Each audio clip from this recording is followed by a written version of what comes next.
In one of the verses, we are informed that the mountains are not motionless as they seem, but they are in constant motion.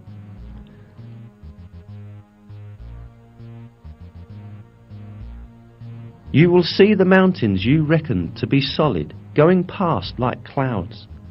Such is the artistry of God, who disposes of all things in perfect order. Surely He is aware of what you do.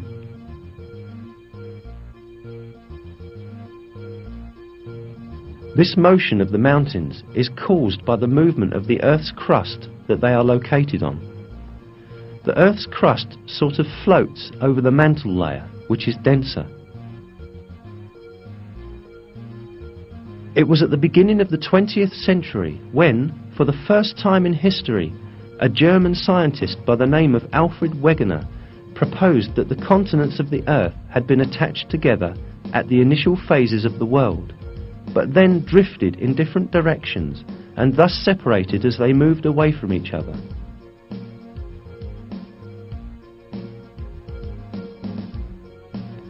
Geologists understood that Wegener was right only in the 1980s, 50 years after his death.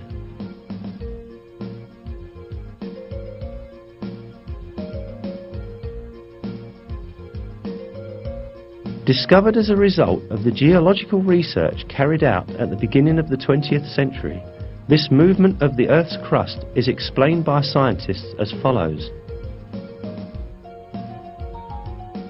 The crust and the uppermost part of the mantle, with a thickness of about 100 kilometers, are divided into segments called plates.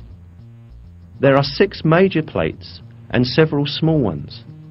According to the theory called plate tectonics, these plates move about on Earth, carrying continents and ocean floor with them. Continental motion has been measured at from 1 to 5 centimeters per year. As the plates continue to move about, this will produce a slow change in Earth's geography. Each year, for instance, the Atlantic Ocean becomes slightly wider. There is a very important point to be stated here.